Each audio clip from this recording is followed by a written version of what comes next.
તમે વિશ્વમાં ક્યાંય પણ જાઓ ને તમારું સંતાન તમને ફોન કરીને એમ કહે કે મમ્મી તારા હાથનો હાંડવો કે તારા હાથની દાળ બહુ યાદ આવે છે, તો એમાં ક્યાં વ્યક્તિગત પ્રગતિ સીમિત થઈ ગઈ? એ સ્નેહ ક્યાં મળે છે? માણસ ખરેખર શું પોતાના ઘરના બાથરૂમમાં નહાવા કે પોતાના પલંગ પર સુવા કે પોતાના એસીની હવા ખાવા પાછો ફરે જ્યાં હોય ત્યાંથી? કેમ ઘર યાદ આવે છે? કારણ કે ઘરનો સ્વાદ યાદ આવે છે, કારણ કે પત્નીના હાથનો બનાવેલા ખાવાનાનો સ્નેહ યાદ આવે છે, કારણ કે ઘરમાં જે સગવડ અને વાલ મળે છે એ યાદ આવે છે. લડતા ઝઘડતા એકબીજાને બ્લેમ કરતા લોકો લગ્નના 50 વર્ષ પૂરા કરે ત્યારે તમે પૂછી જુઓ કોઈ દિવસ કે છૂટાછેડા જોઈએ છે? ત્યારે પણ એમ જ કે ના ના છૂટા તો નથી પડવું. સો સ્નેહ અકબંધ છે. આ તો બે વિરુદ્ધ પ્રકૃતિના લોકોને સમાજ સાથે રહેવા બાધ્ય કરે છે. એટલે બે વિરુદ્ધ પ્રકૃતિ સામ સામે સમય અંતરે ટકરાય છે. કોઈ કોઈના જેવું થાય જ શું કામ? આ મારો જવાબ છે ને હું માનું છું આના ઉપર બહુ શાંતિથી વિચારશો તો તમને સમજાશે કે આ સમોવડા થવાની રમત કરવા જેવી નથી. હું મારી જગ્યાએ જ્યાં ઊભી છું ત્યાં ઉત્તમ છું. ઘણીવાર એવું હોય કે આખા સ્ટેજ ઉપર આજે માત્ર સ્ત્રીઓ છે, એવી રીતે ફક્ત પુરુષો હોય, હું એકલી જોઉં સ્ત્રી. અને બધા મિનિસ્ટર્સ ને પોલિટિશિયન્સ ને કલેક્ટર ને બધા એવા લોકો હોય અને એમની સાથે હું એકલી બેઠી હોઉં ને બધા એટલીસ્ટ આમ સલુકાઈથી મેડમ મેડમ કરે, ત્યારે મને એમ થાય કે આ પ્રગતિ છે કે હું ઘરે જાઉં ને 11 વાગે મારો દીકરો જાગતો હોય ને મને એમ કે માં પૌવા બનાવી આપને મેં કંઈ નથી ખાધું, એ પ્રગતિ છે.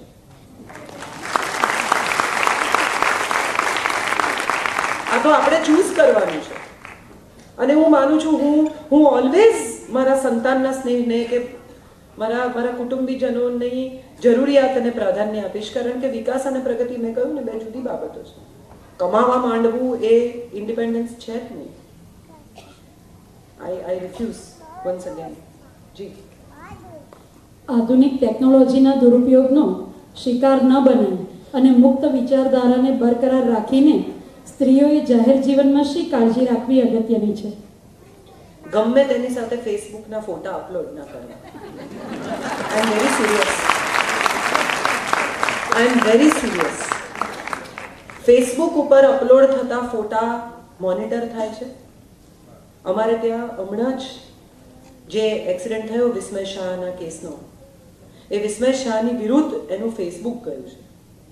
એણે ફેસબુક ઉપર જે લખ્યું છે કે મને તો સ્પીડ ગમે છે, મને કાર્સ ગમે છે, મને આમ છે, એ જે કંઈ એણે લખ્યું છે એને એવિડન્સ બનાવીને રજૂ કરવા માંગુ છું.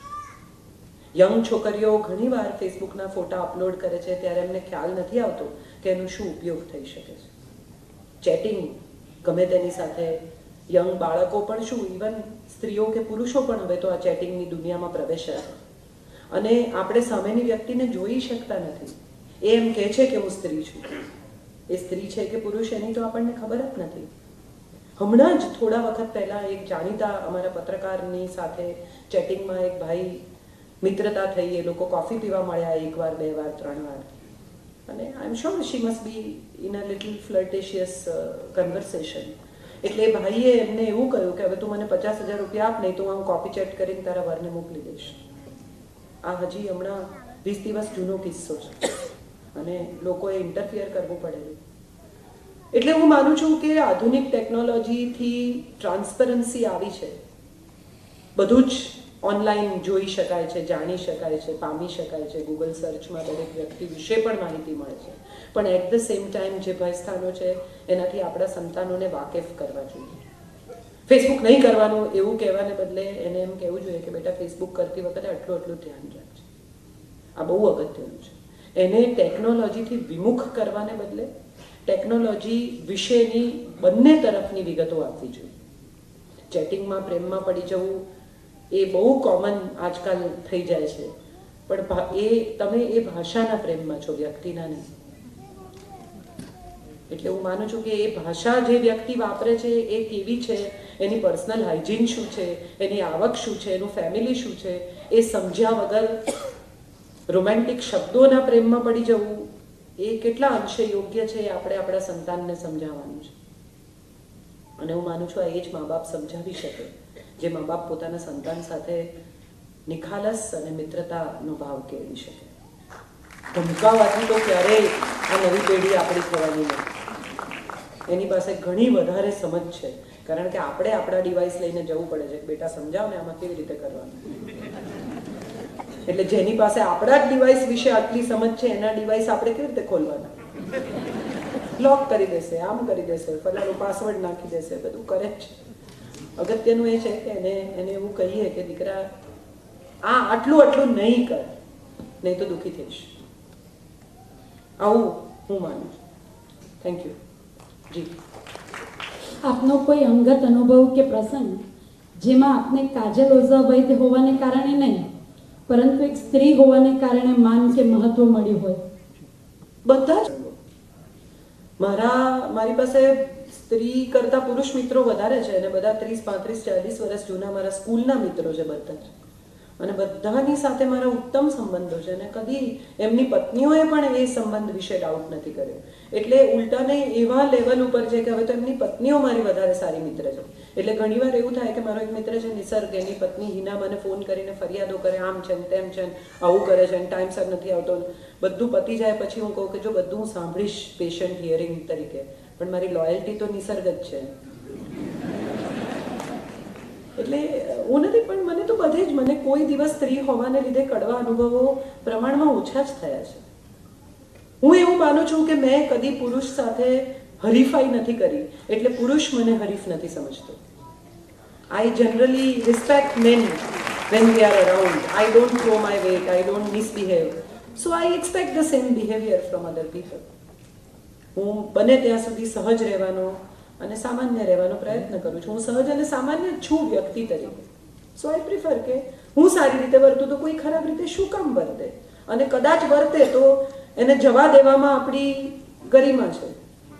2 પગથિયા ઉતરીને કોઈ સાથે ઝઘડવું એને બદલે એ જ્યાં ઊભા છે ત્યાં એમને કહેવું કે તમે નીચે જ રહો, તમે ઉપર નહીં આવી શકો. એ બેટર રસ્તો છે એવું મને લાગે છે. આપણે કોઈને રિયલાઇઝ કરાવવા નીકળીએ છીએ ને ત્યારે હું માનું છું કે બહુ સંઘર્ષ થાય છે.